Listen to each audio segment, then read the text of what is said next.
mujizat itu nyata, bukan karena kekuatan, namun Roh-Mu ya Tuhan. Ketika ku berdoa, mujizat itu nyata. Ketika ku berdoa, mujizat itu nyata.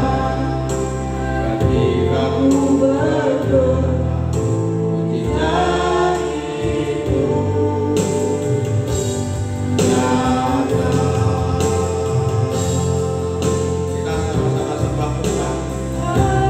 Kita sembah dengan sungguh-sungguh. Terima kasih Tuhan, kami menyembah, memuji ya Tuhan. Engkau Allah yang baik, Engkau Allah yang mulia. Datanglah Raja-Mu di tempat ini. Bukalah pintu surga, urapi kami Tuhan. Sembuhkan, pulihkan. Yesus Raja, dimuliakan nama-Mu. Haleluya, haleluya, haleluya,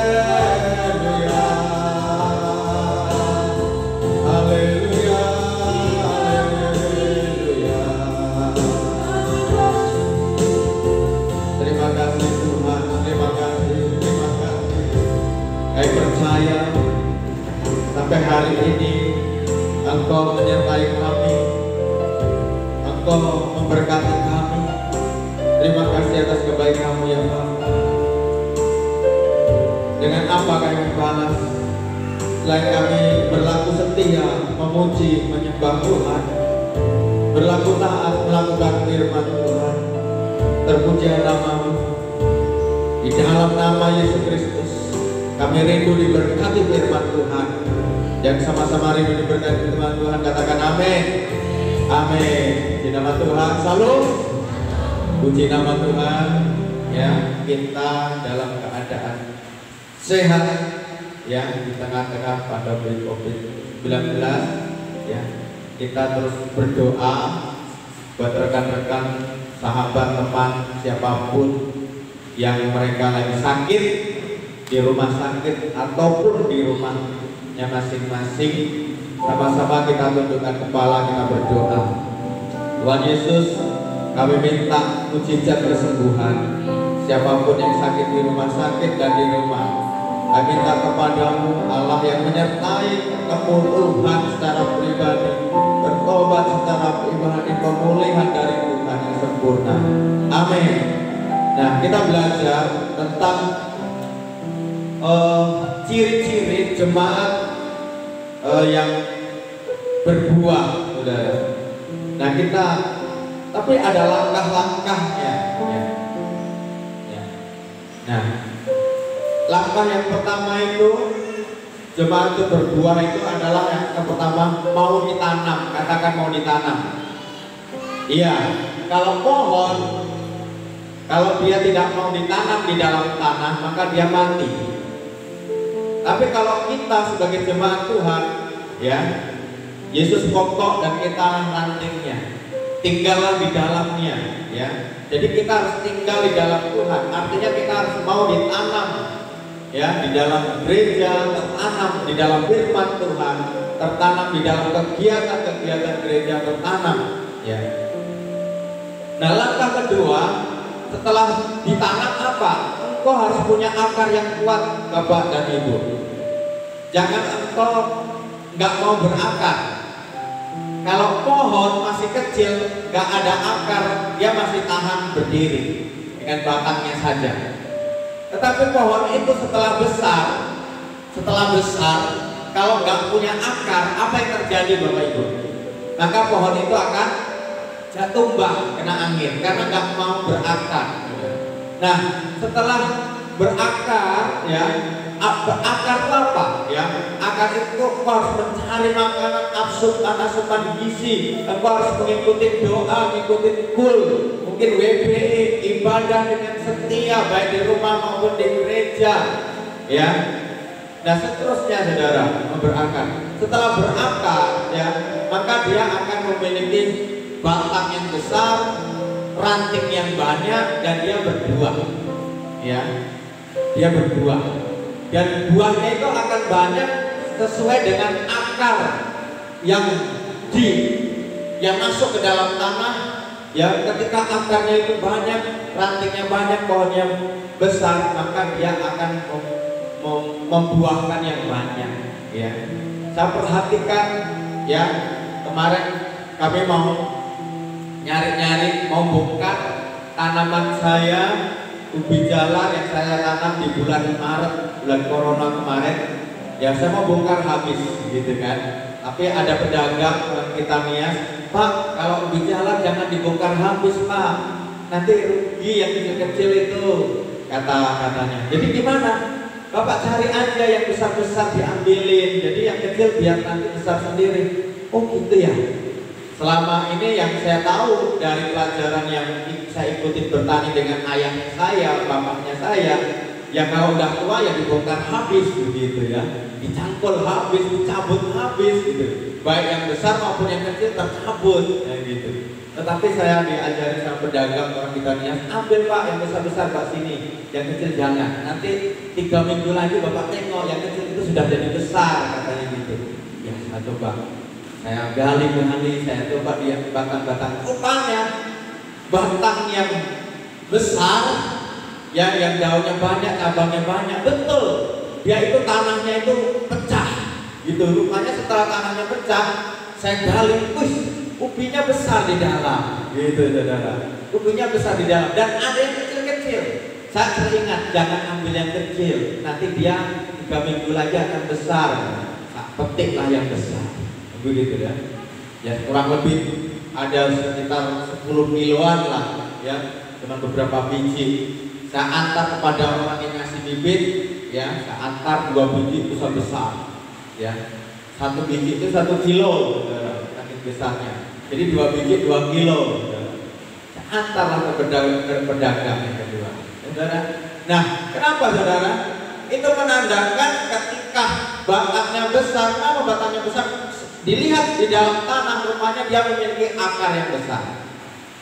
Kita sebagai jemaat demikian, ya, kita harus mau berakar, ya saudara. Kita buka Kolose, ya, kita belajar Kolose 2 ayat 7, ya, 6 dan 7. Kita lihat Kolose 2 ayat 6 dan 7. 1, 2, 3. Kamu telah menerima Kristus Yesus Tuhan kita, karena itu hendaklah hidupmu tetap di dalam Dia, tetap di dalam Dia, tetap setia di dalam Dia, tetap taat di dalam Dia. Itu namanya tertanam, ya, tidak pindah-pindah. Ya, apapun yang terjadi di dalam hidupku, engkau tetap setia tertanam di gereja ini dan engkau berakar. Ya. Ayat 7 kita baca, hendaklah kamu berakar di dalam Dia dan dibangun di atas Dia. Hendaklah kamu bertambah teguh di dalam iman. Bertambah teguh, imannya bertambah. Telah diajarkan kepadamu, dan hendaklah hatimu apa? Hatimu harus melimpah dengan syukur apapun yang terjadi di dalam hidupku. Selalu ku berkata, Tuhan Yesus baik. Itu kenapa dia bisa mengatakan Tuhan Yesus baik apapun yang terjadi, baik jeleknya, ya, yang engkau alami, baik penderitaannya yang engkau alami, baik sakitnya yang engkau alami, ya, baik permasalahan yang engkau alami, engkau bisa berkata Tuhan Yesus baik. Kenapa? Karena engkau imannya bertambah di dalam ayat 7 tadi. Imanmu bertambah, engkau berakar. Tetapi kalau nggak berakar, kena terik matahari. Tadi pagi saya nyiram, kenapa saya melihat cabai-cabai saya mulai layu? Kenapa layu ini ya? Oh rupanya sudah 1 minggu nggak kena hujan, nggak kena siram. Pagi tadi saya siram semua. Banyak yang saya siram, saudara. Nah, saudara, kenapa dia kering, ya, layu, saudara? Karena tidak dapat asupan gizi. Ketika kita mengalami kekeringan, ketika kita membaca firman, ketika kita mengalami permasalahan, ketika kita membaca firman, ketika kita mengalami beban berat, ketika kita mendengarkan lagu-lagu pujian, kita dikuatkan kembali. Saya, saudara, ketika saya pernah memarahin anak saya Angie yang besar itu, saya marah besar ya. Dia bilang, Tuhan kuatkan aku untuk aku tidak marah, kata anak saya. Dan itu saya perhatikan, ya setel lagu-lagu rohani, dia dengerin lagu-lagu rohani supaya hati dia gak panas, saudara. Saudara, ketika engkau mengalami permasalahan, engkau mendengarkan lagu-lagu rohani, mendengarkan pujian penyembahan, apalagi engkau mendengarkan khotbah-khotbah, engkau baca firman Tuhan, engkau berlutut di hadapan Tuhan, maka kekuatan Tuhan akan datang kepada engkau. Sehingga engkau bisa mengangkat beban yang sangat berat. Ya, beban yang sangat berat. Nah, Bapak Ibu, ya, bangsa ini mengalami beban yang sangat berat melawan COVID-19. Dunia mengalami beban yang berat wabah COVID-19. Keluarga-keluarga mungkin mengalami di PHK gara-gara COVID-19. Tetapi ada Tuhan yang masih menyertai engkau. Amin. Masih ada Tuhan yang masih menyertai engkau. Jangan takut. Haleluya. Ya. Nah, kita lanjutkan ya. Ketika kita mau tertanam, ketika kita berakar akarnya besar, ya saudara, ya maka kita akan berbuah. Nah, buahnya itu apa? Kita akan lihat ciri-ciri berbuahnya. Kita lihat di dalam Ibrani 10 ayat 25. Yuk kita baca Ibrani 10 ayat 25. Ya, kita baca ayat 25. 1, 2, 3. Janganlah kita menjauhkan diri dari pertemuan-pertemuan ibadah kita seperti yang dibiasakan oleh beberapa orang, tetapi marilah kita saling menasihati dan semakin giat melakukan menjelang hari Tuhan sudah dekat. Nah, buahnya itu ketika engkau sudah ditanam, akarnya besar kuat, engkau mengeluarkan buah. Buahnya apa? Engkau setia beribadah. Katakan setia beribadah. Engkau giat melayani Tuhan, katakan giat melayani Tuhan. Jadi ciri-ciri jemaat yang berbuah adalah satu adalah setia beribadah. Yang kedua setia melayani. Katakan setia beribadah, setia melayani. Inilah ketika engkau tertanam, ketika engkau berakar, ya maka dia akan berbuah dan setia beribadah dan setia melayani. Saudara boleh perhatikan, boleh baca di Kisah Para Rasul bagaimana ya, juga di Korintus, bagaimana jemaat itu mengalami penganiayaan, kesusahan, mengalami kekeringan, mengalami penderitaan ekonomi dan sebagainya, ancaman dan sebagainya. Tetapi jemaat-jemaat di Kisah Para Rasul mereka bersekutu, setia, berdoa, bahkan di loteng sampai muncul lidah-lidah api. Pertanda Tuhan itu memberikan kekuatan kepada jemaat-jemaat itu walaupun dalam keadaan yang sangat sulit. Ya, jadi ketika kita mencari Tuhan, maka Tuhan akan datang menolong engkau. Katakan amin. Lanjutnya, buah apa itu selain buah setia beribadah? Kita baca di Maleakhi 3 ayat 10 ya. Maleakhi 3 ayat 10. Maleakhi 3 ayat 10. Ya. Maleakhi 3 ayat 10. Kita baca Maleakhi 3 ayat 10. 1, 2, 3. Bawalah seluruh persembahan persepuluhan itu ke dalam rumah perbendaharaan supaya ada persediaan makanan di rumahku, dan ujilah aku firman Tuhan semesta alam, apakah aku tidak membukakan bagimu tingkap-tingkap langit dan mencurahkan berkat kepadamu sampai berkelimpahan. Nah saudara, buah yang kedua selain kita setia beribadah, buah yang kedua adalah mau dengan setia mengembalikan milik Tuhan, yaitu 10%. Kemarin saya konseling pernikahan, ya, bulan Januari rencana mau ada pernikahan, ya.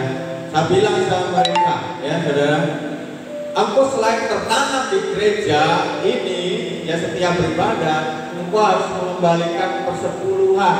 Apa itu arti persepuluhan? Ngerti nggak? Rupanya dia paham sekali. 10% dari penghasilan, Pak, yang saya harus bawa untuk kembalikan kepada Tuhan.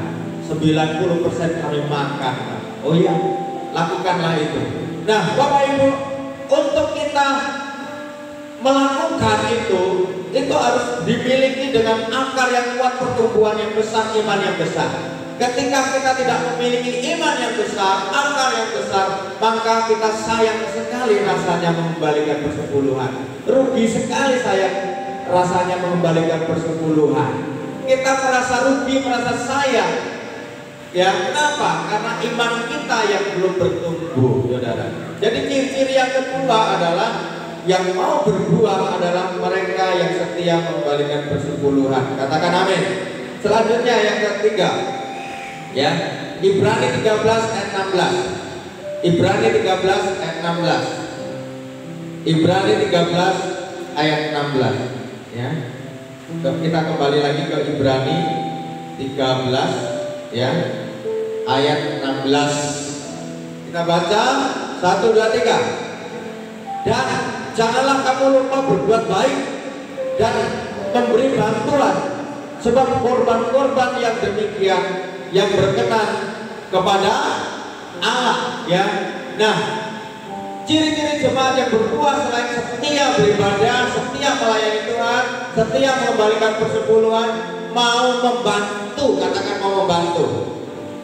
Iya, yang ketiga, mau membantu. Membantu apa? Banyak hal.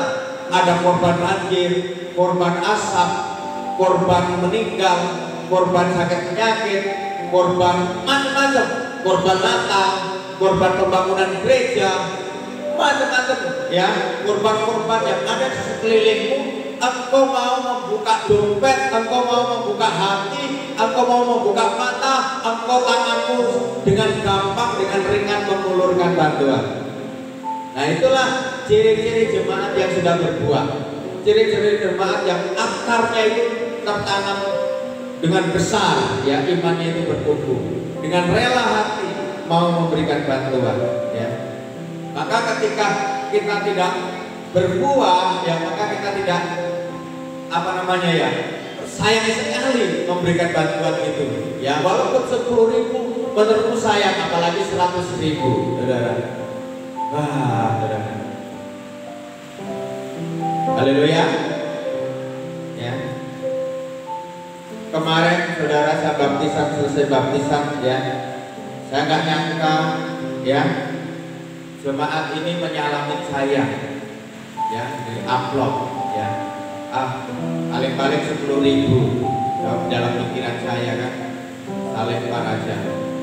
Tetapi kenapa saya menganggap enteng, orang ini kumuh, bajunya kumuh, ya, nggak jelas, ya. Tapi ketika saya pulang, saya doain amplop itu, saudara. Saya buka amplop itu, wah, kok berani kali dia ngasih 100.000, ya. Ya, waktu saya, maafkan saya Tuhan, saya terlalu merendahkan dia, ya. Saya selesai baptisan di sungai, saudara. Nah, kenapa dia berani memberikan persembahan 100.000? Karena hatinya rela berkorban. Katakan rela berkorban. Ketika tidak memiliki hati rela berkorban, akan suka rela 10.000 aja, nggak masalah kok 10.000. Ya memang nggak masalah. Namanya kan persembahan tidak dipaksa. Nah itu saudara. Apalagi sekarang ini menjadi pakai alasan corona ini nggak boleh memberikan persembahan yang besar-besar karena corona, kan gitu kan? Persembahannya sedikit-sedikit aja. Karena apa? Karena corona, ya, gitu. Nah, tetapi dia mau memberikan persembahan 100.000 yang saya pikir cuma 10.000, ya. Nah, kita lanjutkan saudara. Itulah ciri-ciri jemaat yang berbuah, setia beribadah, mengembalikan persepuluhan, memberikan rela berkorban, memberikan bantuan, Yang keempat, kita buka Filipi 4 ayat 6. Ya, Filipi 4 ayat 6. Ya. Filipi 4 ayat 6 kita baca. 1, 2, 3. Janganlah hendaknya kamu khawatir tentang apapun juga, tetapi nyatakanlah dalam segala hal keinginanmu kepada Allah dalam doa dan permohonan dengan ucapan syukur. Ayat 7. Damai sejahtera Allah yang melampaui segala akal akan memelihara hati dan pikiranmu dalam Kristus Yesus. Nah, ciri-ciri jemaat yang berbuah yang keempat adalah mereka ini rela bersekutu setiap hari di rumah masing-masing. Walaupun tidak nampak dengan pendetanya, ya, tidak nampak dengan gembala kulnya, tidak nampak dengan pekerja lain, tidak nampak dengan jemaat lain, tetapi jemaat ini mau di rumah, di kamar, menutup pintu, dan dia membunyikan gitar atau dia tepuk tangan karena nggak bisa main gitar, ya. Dia mau memuji Tuhan, mau menyembah Tuhan, mau berlutut, mau berdoa setiap hari di rumah. Itulah ciri-ciri jemaat yang berbuah, saudara. Walaupun tidak dilihat oleh siapa-siapa, tapi mata Tuhan tertuju kepada orang-orang seperti ini. Mengerti? Ya, mata Tuhan tertuju kepada orang-orang yang mencari, yang bersekutu setiap hari, baik pagi, baik siang, baik sore maupun malam. Ya, di sini ada yang setiap hari berdoa di rumah, angkat tangan. Ya, puji nama Tuhan. Ya, ya. Gak usah begini, saudara. Begini aja. Amin. Ya. Kenapa? Karena ketika engkau bersekutu di rumahmu, ya, setiap hari, itu menandakan engkau rindu membuka pintu surga dan Tuhan mencurahkan berkat di dalam rumah Anda. Katakan amin. Jadi gak perlu dipaksa-paksa, itu rumahmu sendiri. Ya. Yang terakhir, kita buka Kolose 3 ayat 6. Ya, Kolose 3 ayat 6. Ya, Kolose 3 ayat 6. Sudah ketemu? Kolose 3 ayat 6. Kita baca Kolose 3 ayat 6. 1, 2, 3. Semuanya itu mendatangkan murka Allah atas orang durhaka, ya. Betul ya? Coba kita baca di ayat 5-nya biar lebih jelas. Judulnya apa, saudara? Manusia baru. Karena itu matikanlah dalam dirimu segala sesuatu yang duniawi, yaitu percabulan, kenajisan, hawa nafsu, dan jahat, dan keserakahan yang sama dengan apa? Penyembahan berhala, ya. Semua itu mendatangkan murka Allah atas orang durhaka. Dahulu kamu juga melakukan hal itu ketika kamu ayat berapa? Ketika kamu hidup di dalamnya. Tetapi sekarang buanglah semuanya itu, yaitu marah, geram, kejahatan, fitnah, kata-kata kotor yang keluar dari mulutmu. Nah, di sini artinya apa? Ya, buah yang terakhir ini, engkau memunculkan manusia baru. Makanya saya ngomong sama yang dibaptis, kamu ditenggelamkan, kamu mati, bukan tubuhmu yang mati, tetapi perbuatanmu yang mati. Ketika kamu diangkat dari air, kamu lahir baru. Jadi manusia itu adalah 3 kali lahir. Lahir dari kandungan ibu, lahir dari air, itu artinya hidup baru. Yang ketiga, lahir dari api, bukan ketika dibakar, tetapi lahir dari api adalah ketika engkau mengalami permasalahan, sakit hati, PHK, macam-macam, ya, engkau tetap setia membaca firman Tuhan, setia melayani Tuhan, setia berseru sama Tuhan. Nah, itulah yang namanya lahir dari api. Ya.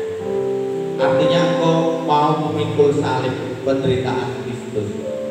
Nah, ini yang dimaksudnya nampak buah-buah manusia baru. Yang tadinya nggak bisa tersenyum, kok bisa tersenyum. Yang tadinya tidak bisa memberi, kok bisa memberi.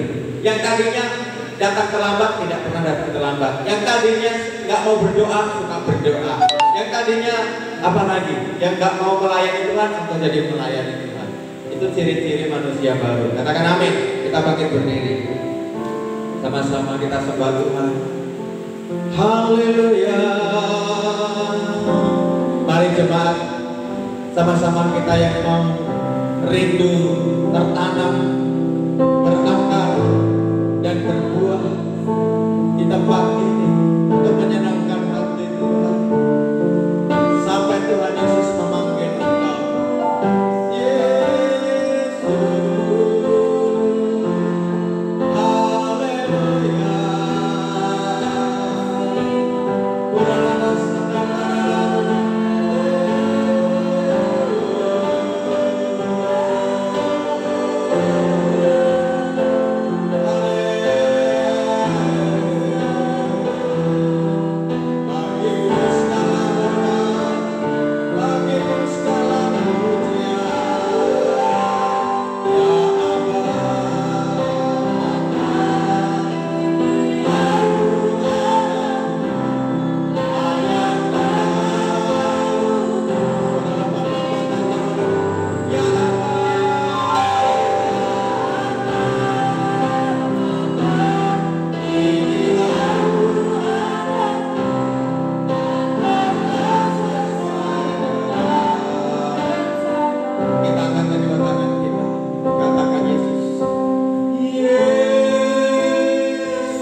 Dan berakar dan berdoa, setia beribadah, setia melayani, setia mengembalikan milik Tuhan, setia membantu, setia ya Papa bersekutu di rumah masing-masing, setia ya Papa untuk menjadi manusia baru. Berkati, berkati, berkati, berkati ya Papa seluruh jemaat di tempat di dalam nama Tuhan Yesus Kristus. Haleluya. Orang percaya semua katakan amin. Silakan duduk.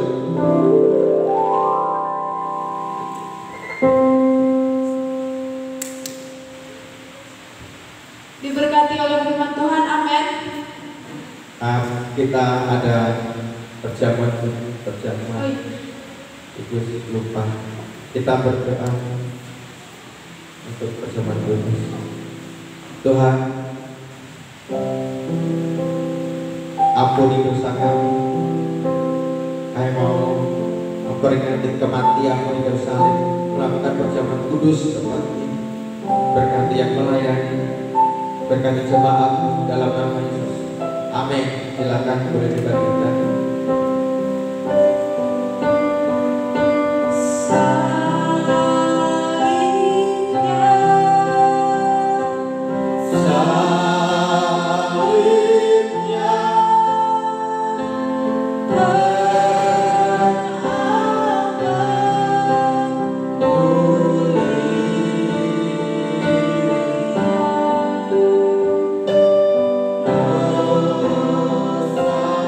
Oh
apa yang telah kuteruskan kepadamu telah aku terima dari Tuhan, yaitu bahwa Tuhan Yesus pada malam waktu yang diserahkan mengambil roti, dan sudah itu ia mengucap syukur atasnya. Ia pecah-pecahkannya dan berkata, inilah tubuhku yang diserahkan bagi kamu. Berbuatlah ini menjadi peringatan akan aku. Mari kita makan di dalam nama Tuhan Yesus Kristus. Kita akan lawan di hadapan Tuhan. Demikian juga ia mengambil cawan. Sesudah makan lalu berkata, cawan ini adalah perjanjian baru dan dimeteraikan oleh darahku. Berbuatlah ini setiap kali kamu meminumnya menjadi peringatan akan aku. Mari kita minum di dalam nama Tuhan Yesus Kristus. Kita sembah Tuhan. Terima kasih, terima kasih, Engkau baik. Terima kasih Tuhan, Engkau tebus segala dosa kami, Engkau sembuhkan kami, Engkau pulihkan kami, Engkau berkati kami, Engkau pelihara kami. Terima kasih Tuhan, terima kasih, terima kasih, terima kasih, terima kasih, terima kasih Tuhan, terima kasih ya Tuhan, terima kasih ya Yesus. Engkau sembuhkan kami, Engkau pulihkan kami, Engkau berkati kami. Di dalam nama Tuhan Yesus Kristus, yang berdoa dan mengucap syukur, orang bersama katakan amin. Silakan duduk. Saatnya kita memberikan persembahan kedua, persembahan misi diakonia persepuluhan pembangunan persatuan ucapan syukur. Sebelum kita memberikan